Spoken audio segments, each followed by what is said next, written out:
Well, Jessica, welcome in.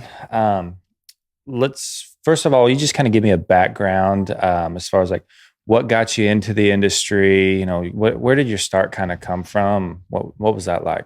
Yeah, for sure. I grew up in a rodeo family. So both of my parents, my dad rode bulls, my mom ran barrels, and I have two older brothers. So we just grew up youth rodeoing. They rode bulls too. And so Little Britches, high school, we all three college rodeoed down here in the Southwest region. So kind of just came up through that rodeo world. And my parents were circuit directors for the Mountain State Circuit for 8 years. So we helped put on the circuit finals there. They put it on. We were just little laborers for them back in the day. And then I went on, I was going to be a chiropractor. That didn't work out. I didn't want to go to school for that long once I got into it. So I went back to Colorado after college and ended up with an opportunity to work at Heliomatic. I went there for 2.5 years, and worked with the Pro Equine Group and met a bunch of people in the industry that way. And then Megan Scales, she was a huge influence just on my career in general, brought me on at Heliomatic. She moved over to CINCH, and so she brought me over to CINCH in 2013. 2013. Yeah. Okay, so as you're going to college and you're obviously rodeoing as well, right? So what takes you down the career path of like deciding, hey, I want to be within the Western industry? So when did that start to shift, and kind of how did that look like for you? Yeah, I got the chance after college. I guess I skipped in there. I rodeoed with Tammy Fisher. She had a little girl at the time, and she was still trying to make the NFR. And so got a chance to go on the road with her, and it was incredible. But to be on the road, as all these NFR athletes know, it's grueling. And so it's kind of a nonstop labor job. And once the season ends, you just start right back over again. And so there's not a lot of time to kind of figure out where you want to go and what you want to be, I guess, for someone in my position. And so when I moved back home, I was honestly totally lost, like no clue what career path there really was. Did I need to go back to school? Some of those different elements. And so when Heliomatic needed help, when I got there, it was just applicable knowledge at that point because of the Western industry and what we do. People were calling in about their machines and needing to know, what parts they needed to fix it or what machine they wanted to buy. But I could just kind of apply some of those things that I learned growing up. And so I wasn't necessarily in sales or marketing I was really in a customer service kind of a role when I started there.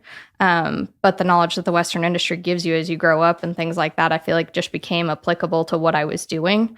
And I could learn and pick up on those things that I needed from the business side as I went. And so I'd like to say School of Hard Knocks probably is the best way to describe it because, when you're raised in the Western industry, I say it all the time to the kids now, you have a work ethic that some other kids will never understand. You having to care for animals and, compete, putting in entry fees and trying to win money back when your parents are supporting you through youth rodeo and everything. It's just kind of an innate knowledge in there, some responsibility and some business tactics and things like that. And so to get into the job that I got into at CINCH, I just got this real world knowledge kind of combined with, all the things that I learned growing up and knowing the industry in general. And then I got to learn from people within the company that maybe didn't have the Western industry side knowledge, but they had the business knowledge and kind of put the pieces together and formulated an incredible career that I had no idea was coming for me. Right. So what is your job title at CINCH now? So I oversee the marketing department. Marketing manager is my title. Okay. Yeah. So do you think it's a certain amount of like humility or that kind of a growth mindset? Because I know that like with rodeo, right, it seems like you're always just constantly working to get better, right? Mm-hmm. And that's like one of the foundations of what I think takes to be successful. Yeah. But within the business side of it, as you move over to CINCH, you've got an opportunity, but what do you think kind of helps that mindset you have to kind of get to where you're at now? Yeah. Humility is a big one. I think patience is a big one. Because I didn't necessarily know the path that I was headed down. It was just kind of trusting the process and all the things that were coming to me. Because when I first started there, it was really just about taking in sponsorship requests. And that was every form of mail, email, social media notifications, phone calls, voicemails that were coming in, cold calls. And it was a jackpot team roping on a sponsorship or a 4-H group or a Arabian horse show. I mean, it was just this vast majority of even parts of the Western industry that I didn't know anything about. And so taking the time to kind of just let it sink in, learn what people are asking for, and you start to create, processes within that of, okay, what do I need to know from these organizations to evaluate what it is worth for the company? That wasn't some handbook that somebody gave us. You kind of just try to learn from those people above you and the peers around you and ask some questions about how other people evaluated that. Try to put your own spin on it. Hopefully you're taking it with a grain of salt and some knowledge and putting into it what you think makes sense.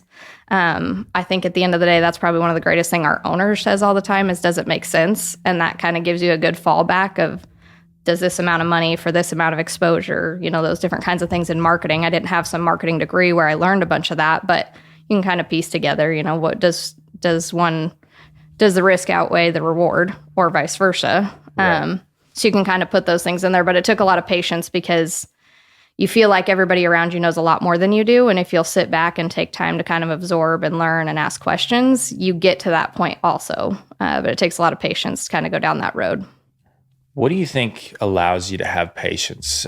Does that come from like you're really passionate about what you're doing, or you kind of like find the love within it, so you're like willing to work the process? Or when do you kind of get to that spot where you do have patience with it? It's a good question. I'm going to blame a good upbringing. My parents have a lot to do with that, I think. Working cows and doing things on a ranch, it takes a little more patience. It can get a little, emotions can run high pretty quick. And so working through that type of stuff, I honestly, I tell people that all the time. I had an incredible upbringing, but I think watching the reward come through for other people within the company too, seeing how they made it, there's hardly ever a get-rich-quick scheme that actually works. I mean, most of the time, people work long and hard to, reap the benefits.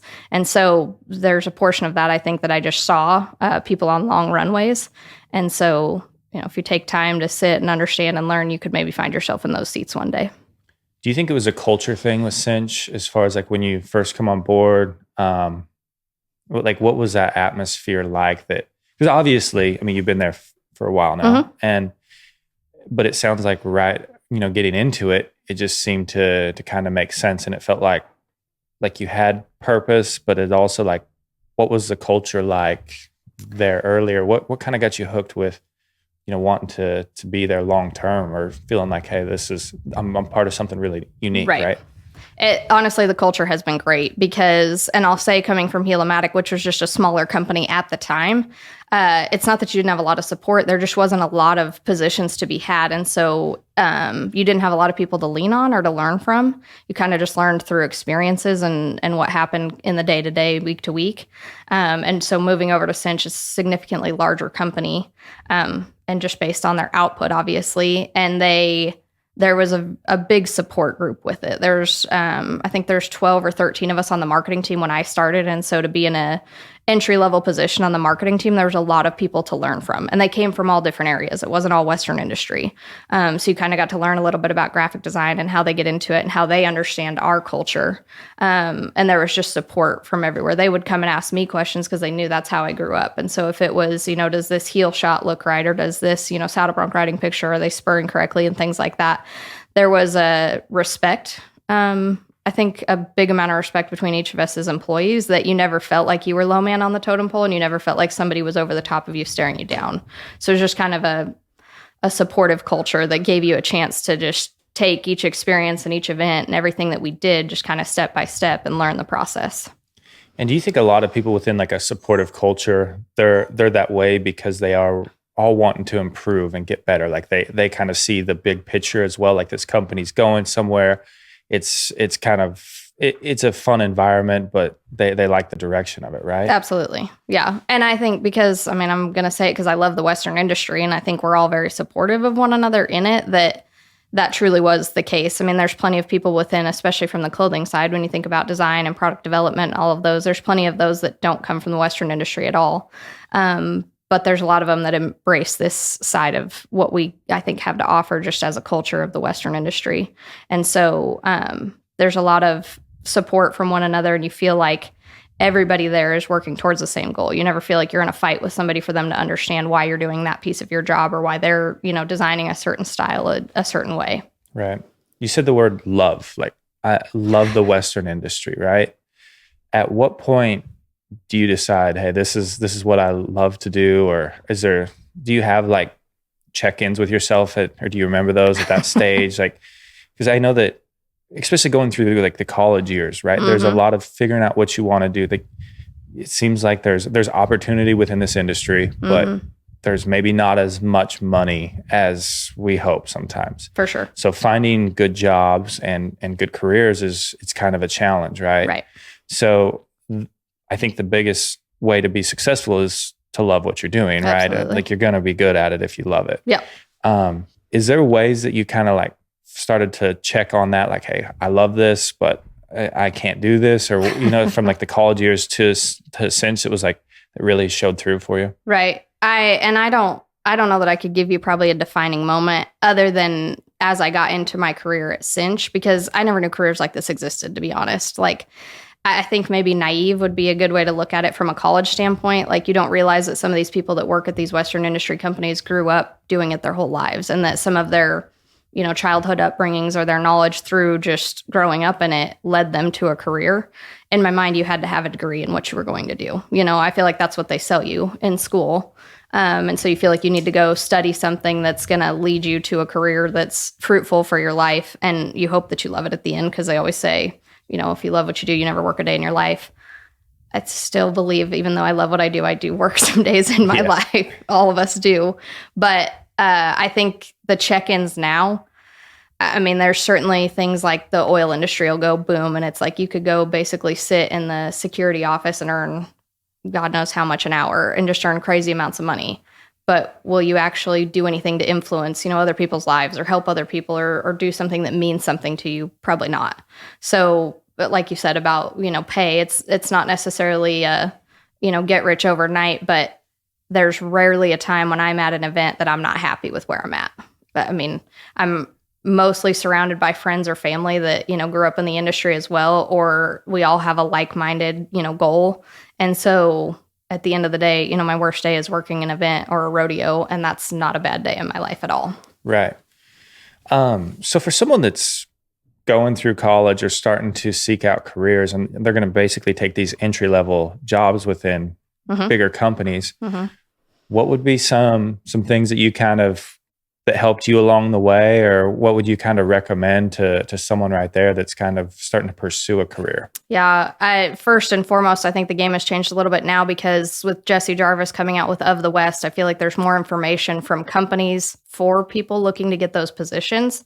And same thing for those individuals looking for those positions, that they can seek out some of the companies that have some of these Western industry roles, basically. It's not that we don't want education involved and stuff when we bring people in, but for what we do in marketing, specifically at CINCH, it's not hard to teach what we do on the marketing side. It's hard to teach what the Western industry is about. So when we start talking about, junior high rodeo compared to a Little Britches rodeo compared to, wherever we're going with college or PRCA or the different circuits or things like that, if that's totally new to you, it just takes a long time to teach somebody how the sport works. I would have a hard time learning all the ins and outs of NBA and NFL besides what I see on television game days, basically. So it's easier for us to take somebody who understands the Western industry and what kind of value, a team roping jackpot can bring, or a certain silent auction or things like that, and teach some of the marketing things. So I would encourage them to, if they, have interest in working at any of these companies, to put your hat in the ring. Because if you go at it, with an open mind, you can learn a lot about what the company and the business side has to offer if you can bring your Western industry knowledge to them. And that may not be how every company looks at it. But for us, from a marketing side, like I said, to send somebody out to Perry, Georgia to the junior high finals, it's going to be a long week and a half. So it's going to be great if you love rodeo and kind of see those kids' dreams come true and things like that, as opposed to being somebody who is preparing themselves for a 9-to-5 office and we send them out to the fairgrounds for a 9-to-9 day where you're probably covered in dirt by the end of the day and had to deal with field day, weather elements and things like that. Yeah, you gotta be able to grind. Really, yeah. That's a big portion of it, and I think that's just most jobs within this industry. Is sure. It's a lot of grinders, and completely, it just takes a different mindset than kind of what you see in a lot of other industries as well. Yeah. What about for you personally, the motivation and what kind of keeps you going and kind of keeps the the high efficiency and work ethic? What do you think's helped keep you motivated? I want to say the young athletes. And it's not just the rodeo athletes, but like I said, I wasn't on the performance horse side ever really, or the 4-H side or the FFA side really. And so to get to go to a lot of those events and see these young people who are striving to be, whether they're wanting to be the student president of high school rodeo and watching them campaign and be in front of, individuals, or if we're talking about the professional athletes, there's a lot of them now that they just grew up wanting to do this and they crave it so bad. And you watch them get their first NFR back number and you watch them, win a go around and do all of those things. And you kind of get to be along for that ride. It keeps you going, keeps you motivated. It's why we do it. I think that the fun thing about working for CINCH for me is that we get to pour back into the industry as much as they pour into us. And so from watching a junior high kid, Cade Madsen, win the junior steer riding back when he was in the 7th grade, 6th grade, and he was drafted to a PBR team this year when he was 18, but he's going to go on a missions trip first before he comes back to be on the PBR team. Like it's just fulfilling to watch people be able to go through our industry and have something like that, as their growth pattern. And it kind of keeps you going that this is a lifestyle that people aspire to live by, and we get to do it every day. Yeah. I mean, that's one of the most unique things about this whole deal is there's so much work that you see in all these different disciplines, right? And to see people get paid off and have those check off those milestones and be part of that journey with them is a huge thing, right? And trying to help support that person to do that, that's the thing is it does take that kind of support system and people believing in them. I think that it only encourages it, right? Right. What about an event or, you say you're part of it. Was there a bigger event that was kind of early in your career that's like really like profound as far as the experience and what you guys provided and like, hey, this is neat. We're part of something really cool. Was there something that really sticks out to you? Yeah, I first when I came on board, we were doing the CINCH shootouts. They'd been doing them for a couple years before I got there, and so those were big $100,000 payout, fast 1-day tournament style rodeos. Winners won $10,000. Didn't count for PRCA. We weren't partners with them at the time, so we kind of had to tiptoe around some of the rules. But those rodeos were willing to go out and do something for those contestants. Is kind of how it got started, and we wanted to do some radical things at the time. And those for me were really fun because you'd watch somebody show up one day and have a really good day and walk away with 10,000, where most of the time you're at a Reno or a San Antonio or somewhere like that you have to go through getting across from slack performances, semi-qualifiers, short rounds, everything to win that kind of money. And we just had these 1-day big payouts where you kind of come out, show up, show out and win 10,000. That was cool because we were an outlier at the time. We weren't really, in the mix of pro rodeo. And those, to me, when you come and watch, San Angelo is probably one of the better examples. And it was one of the first CINCH shootouts, but we talk about it all the time. That crowd is electric in that arena, but they really understand rodeo. And so when they come there, they know that they're watching NFR caliber contestants. And it's deafening noise for 7,500 people. I mean, there's plenty of other places that we've gone that have more people than that, but they're just so excited through every element of it. And it was like, okay, well, this is pretty cool. And when you start to become like an outlier with these events and realize how much, like what all goes into it, like as far as like setting that up, because it's basically what it, like, I mean, I might be dumbing this down a little bit, but like, for example, San Angelo's professional rodeo would have been going on, and then a day that they had a break, like, so it could be before, during, or after, you guys would bring in the top 10 or 15 in the world, or right. And then it would just be the one header for a big payout. Right. So where does those ideas kind of come from as far as like, when you do try to do something like this, what's kind of the root of what is inspiring these ideas?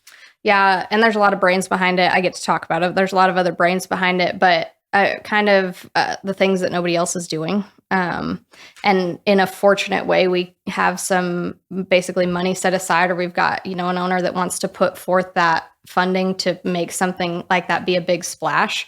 And that's kind of it. How do we make it a big splash that's beneficial to the contestants, beneficial to the rodeo, and brings the fans together, because you need all those elements to keep it going.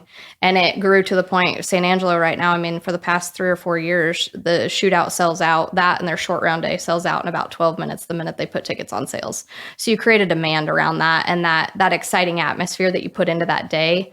We all talk about it in rodeo. I mean, it doesn't make sense on the rodeo schedule to know your winner that day, which is why some of these rodeos have tried to go to a tournament format to make it more understandable for the fans. But in all reality, that people are excited to see that winner hold up a $10,000 check that day. They feel like they went to the football game and saw who actually won. And so it kind of created that element to get that support of fans and people excited about at least just one day.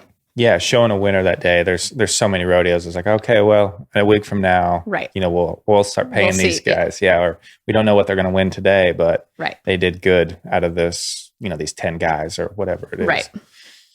So for Cinch, obviously the clothing market's very competitive. So as far as like separating your guys' brand and being able to push that, what do you think has been some key things that you've witnessed throughout your time there? Yeah, for me, what I've noticed the most is staying true to our quality.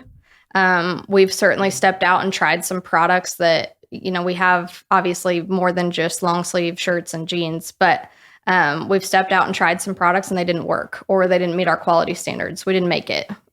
We've seen other companies within the Western space or even outside of the Western space be super successful in like a camouflage line or whatever. We've tried things like that when the licensing maybe doesn't make sense, or the stores aren't going to support it fully because they already have other camo brands. Then let's not do that. Let's not do things that don't make sense. And so for us, I think we've been able to focus on the core products that we do well with and make those well and keep our quality standards high and put that product out that people go out and support and buy all the time. And that keeps consistency for the retailers. We've certainly come out with some splash items here and there, and our outerwear does super well every fall. But I've never really seen the company go a little wild and try to create something that we're not going to be good at, or try to create something that is in somebody else's space. It's kind of stayed to that core value that we've had of high quality standards and putting out a product that, hopefully lasts. There's certainly pairs of jeans that rip. It's mass manufacturing, but in theory, we're staying to what we're good at and just creating that quality product consistently for our buyers.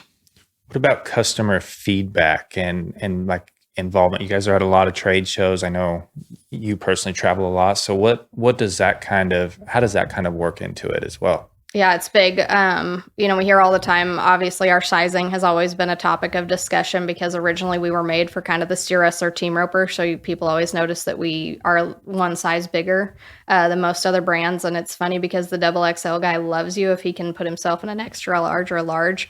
And the guy who's a medium feels a little deflated when he has to put on an extra small on a cinch shirt, just based on the sizing scale. But we kind of take that feedback in, and we came out with a modern fit cut. It's probably been 5 or 6 years, but come out with something that tries to fit that need still, where if we have customers that are loyal to the brand, but we've, sized ourselves away from them, how do we still cater to them in that aspect? And so we try really hard actually to listen a lot of times. And if there's a jean fit that we've gone away with that people really loved, we've, tried to come back and revamp there was probably a quality reason or a product development reason that we had to go away with it. And so if something like that makes sense to go back to, we do try to listen to that feedback. Right. I think that's got to be one of the most important things, right? As just growing a business is just understanding your customers and trying to make sure that you're providing them. And I think that's listening is key, right? Right. Yeah. They'll probably give you some great answers or inspire some ideas along with it as well. Mm-hmm.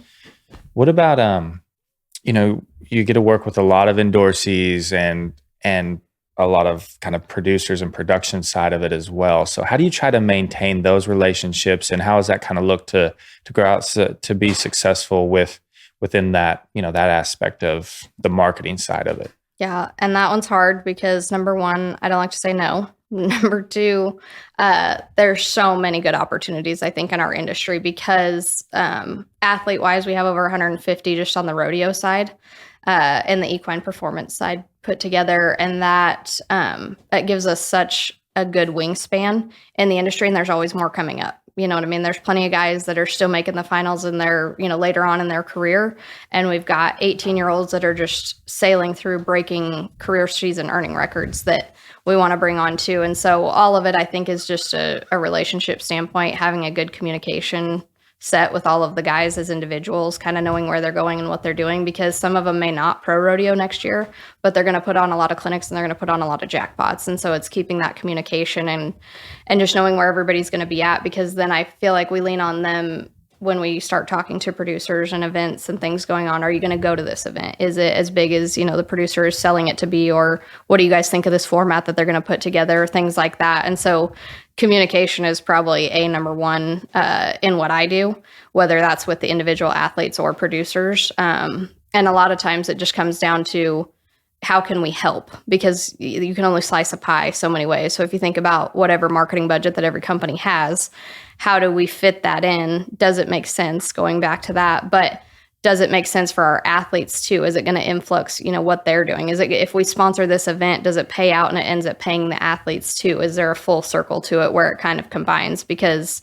it's not that you can't do an outlier or somebody that's not affiliated with everything else that we're doing, but it sure helps if you can kind of combine efforts on everything, utilize people who are benefiting your athletes and producing events that they want to go to.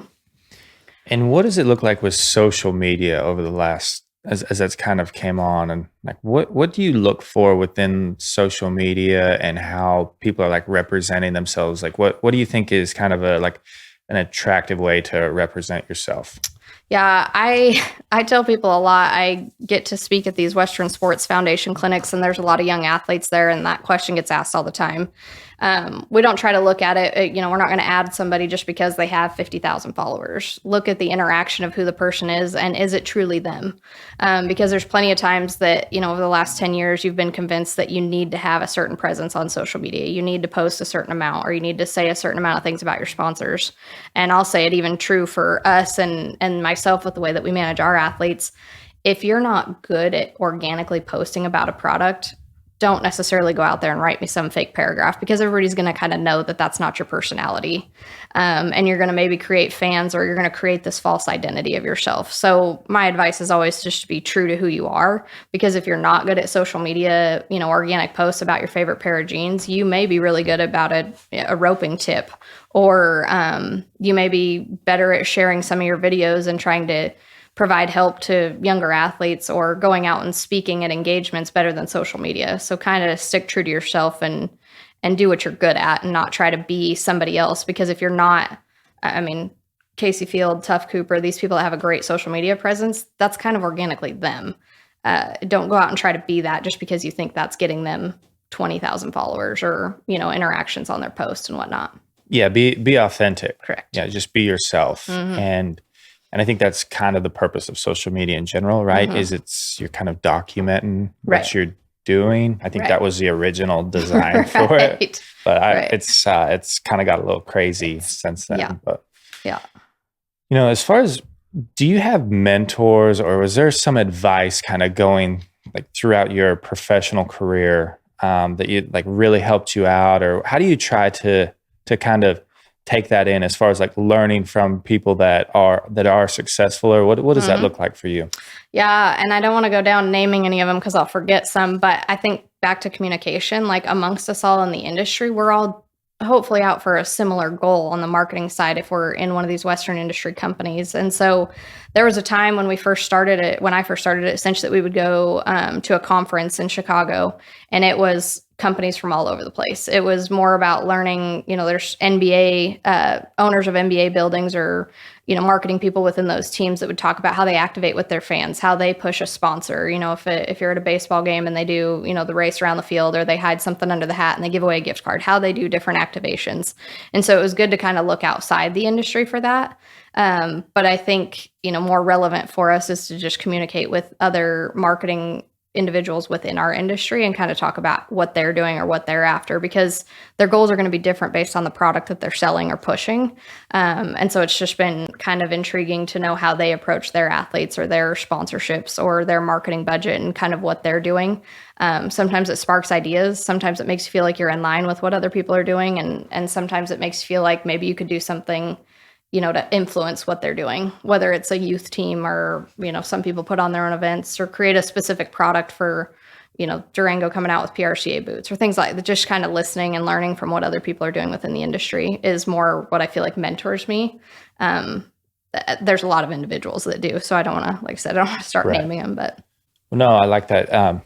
The spark ideas, right? Like that constant innovation is kind of key, right? Because this it seems to be moving and shifting really quickly, especially I think if you look over the last 5 or 10 years, I think it's moved and shifted more than ever, right? Absolutely. So when you look at success, is there certain milestones or what does success look like to you within your brand and kind of within your job?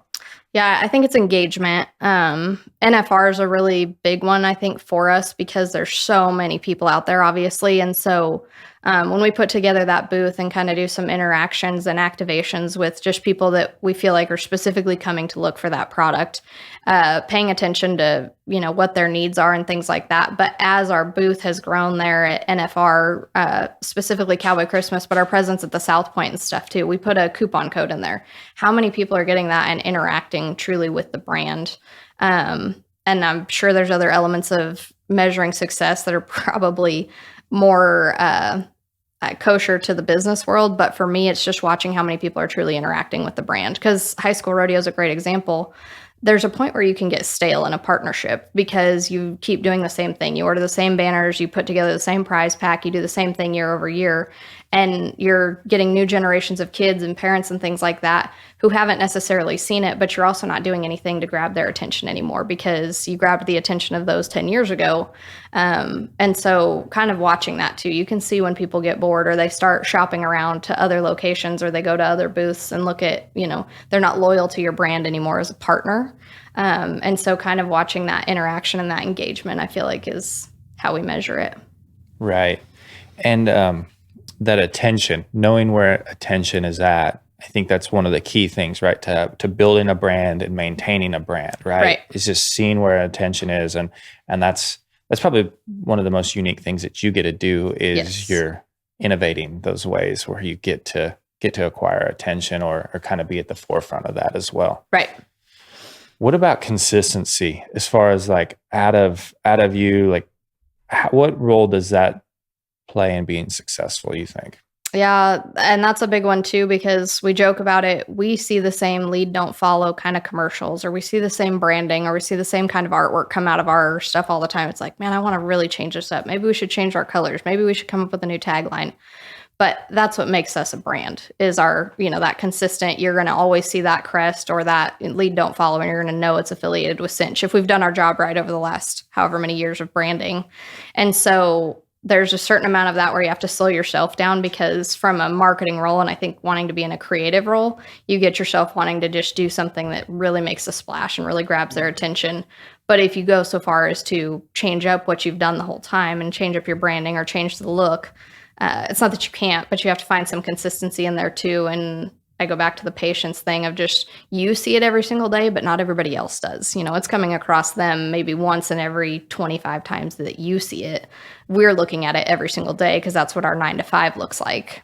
So kind of, I don't know. It's just don't go ditch to ditch. You can do some changing and stuff like that, but maybe don't go so far as to not be consistent with your brand where when people see a certain color scale or a logo, they know exactly who they're looking at. Absolutely.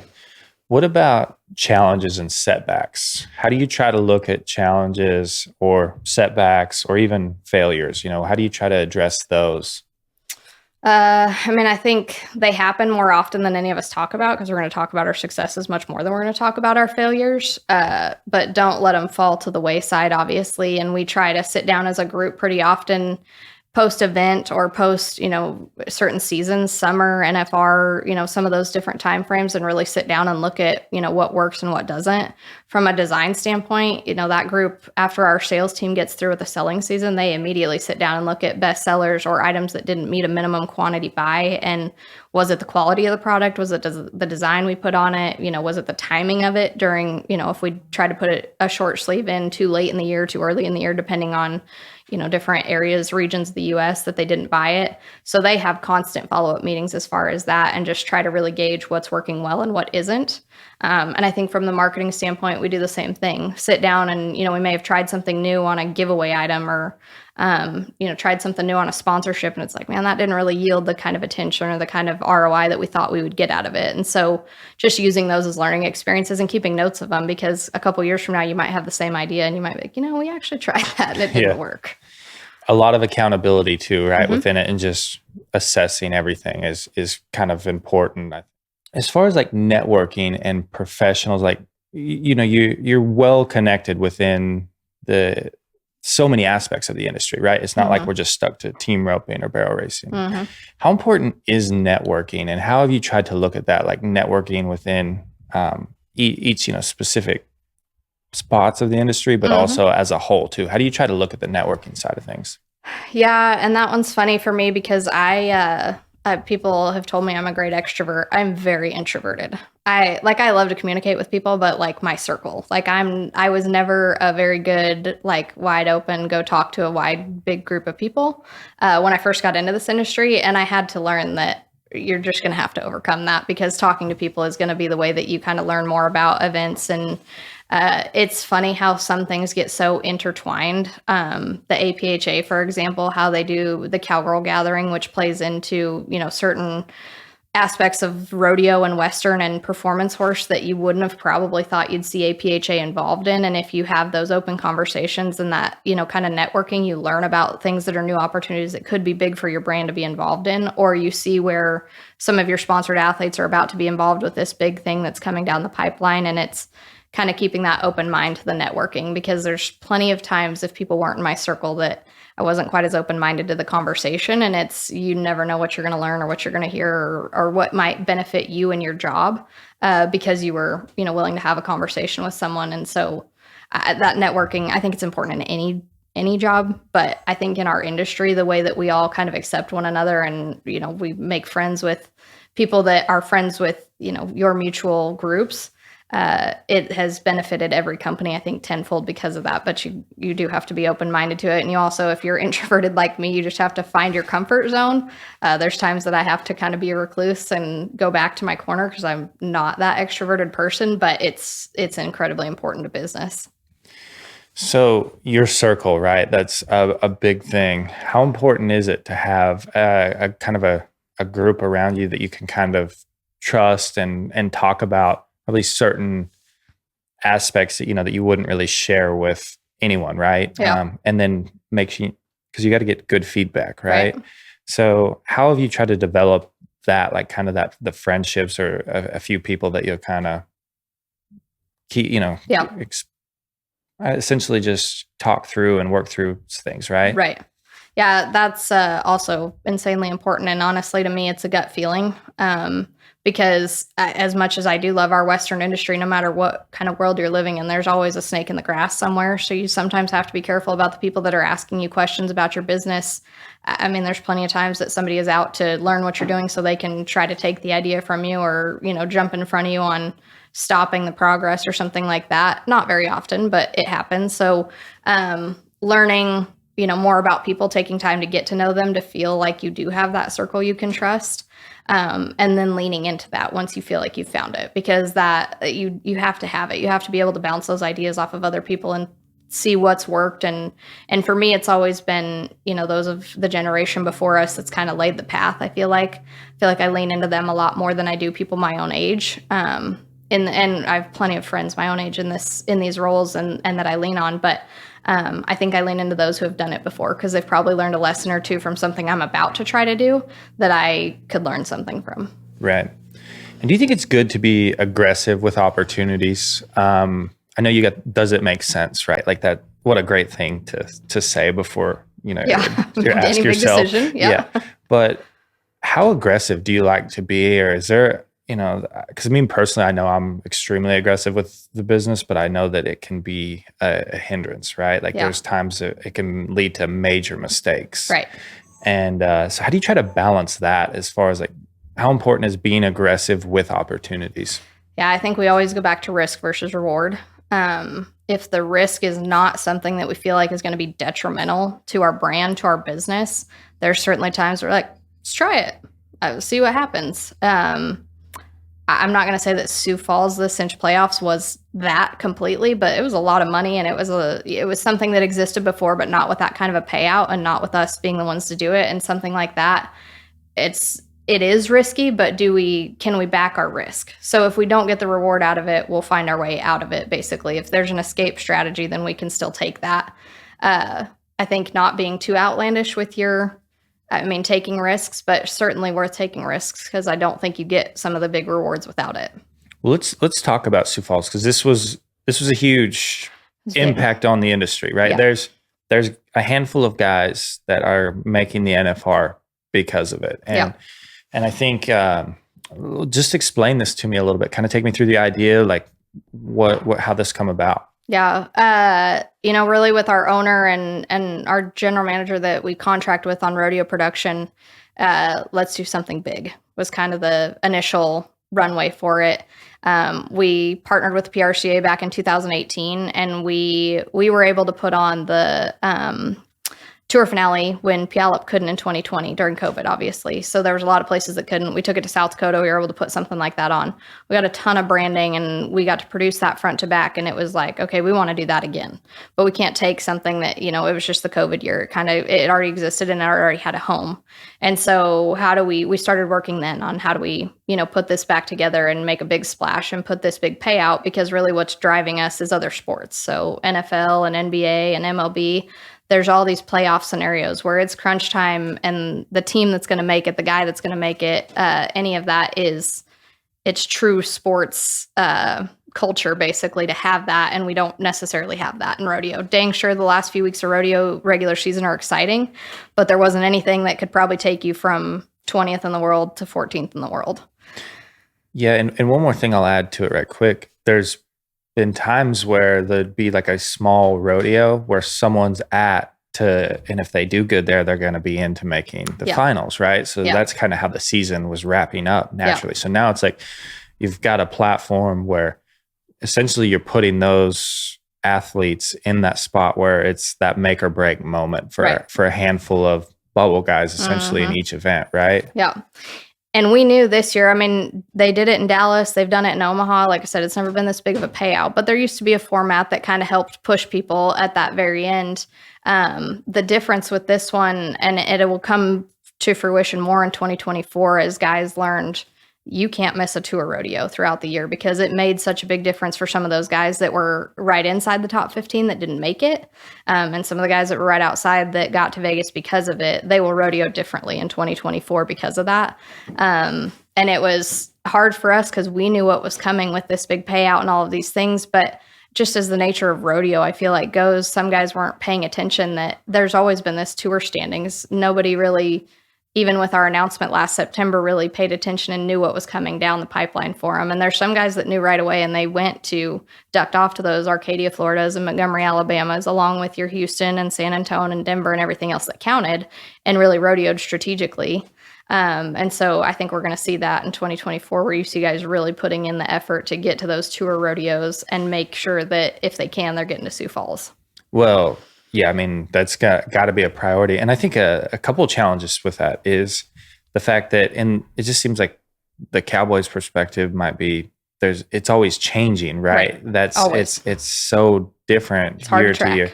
Yes, exactly. So explain the qualification process just a little bit. Let's just go through that. Go to there's certain sanctioned tour rodeos, right? Yep. And do they have to have a certain amount of added money to them, or how does that all work? Yeah, in theory, it's the top 60 paying rodeos throughout the regular season. So there's 40 that stay pretty solid right there that don't change. There's 20 in there, and we're seeing it this year after Sioux Falls. There's rodeos that want to make sure they are a tour rodeo this year so that they can get those top 50 guys that know that want to go. And so there's some of them looking right now, how do we get more added money so that we can be a part of that top 60? So I think we'll see that bottom 20 kind of change out year to year if committees are willing to put in a little bit more added money or try to find a way to get themselves into that standing. But the top 60 paying rodeos in the PRCA regular season, the top 24 guys go on to Puyallup, and that's the tournament format, and the top 4 out of Puyallup get an automatic bid to Sioux Falls. So you could have been 24th in the world and ended up in the top 4 at Puyallup. Clayton Sellers is a good example. He got in based on injuries and turnouts, and he was closer to like 42nd in the world. And he got into Puyallup and he made the top 4. He got to Sioux Falls. Had he have had a great last 3 weeks of the season, he could have gone from 42nd to top 15. Mathematically, it was doable. From a human standpoint, it was going to be pretty incredible. And he dang sure put a good effort into it. But the top 4 from Puyallup, and then at the end of Abilene, which is a week and a half before Sioux Falls starts, the point standings cut off for the year. And so it's the top 8 in the point standings. If you were in the top 4 in Puyallup and also in the top 8, they dropped down in the point standings. So that's how we got our 12 contestants for Sioux Falls. Okay, so you got the 12 contestants for Sioux Falls. Then let's talk about the format at Sioux Falls. What does it pay? And, obviously we're going to try to keep it where we're showing a winner right there. Right. So what's the format look? Yeah. So round 1 and 2, the first Thursday and Friday, it was an aggregate. So each of those rounds paid $12,000 to first. I think it was $5,000 to fourth. It paid 4 spots. And then the aggregate top 8 on 2 moved on to a clean slate round on Saturday. So we're back to a clean slate. Then it was a top 4 out of there go to a final 4 round, but everybody on Saturday got paid. So if you were 5th through 8th, you got $2,500, which played a big role into some people's standings too, because maybe they didn't make the top 4, but it kept them safe within the top 15 because they took away $2,500. So the big goal is to make it to Saturday. You're guaranteed a check out of Saturday, no matter how you do.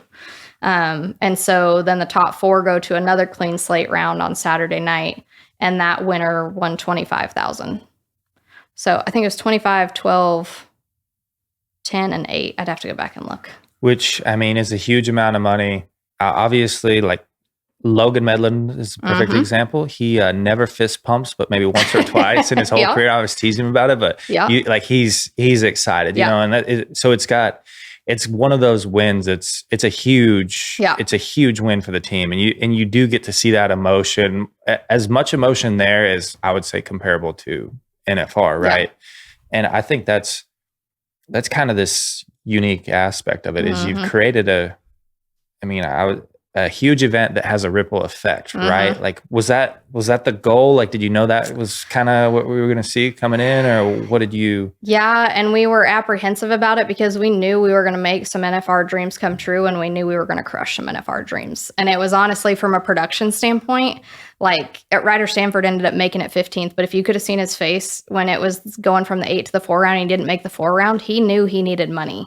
And so he ended up making the finals, and it's his first NFR, which is thrilling. But to watch some of those reactions come out, the good ones and the bad ones, it was what real sports, I think, are truly made of. And I think that rodeo has it. We just don't maybe put it at the forefront all the time. And I think we created that kind of atmosphere to truly see that out of our athletes, because there's plenty that don't win the Super Bowl. They don't ever follow those guys that don't win the Super Bowl, but they're as deflated as can be. And we rodeo is such an individual sport basis that you don't always get to see that emotion. You obviously see your winners fist pump and the guys that do good, but you don't always get to see some of that other half. And I think it'll make them hungrier and rodeo harder next year, or rodeo a little bit more strategically.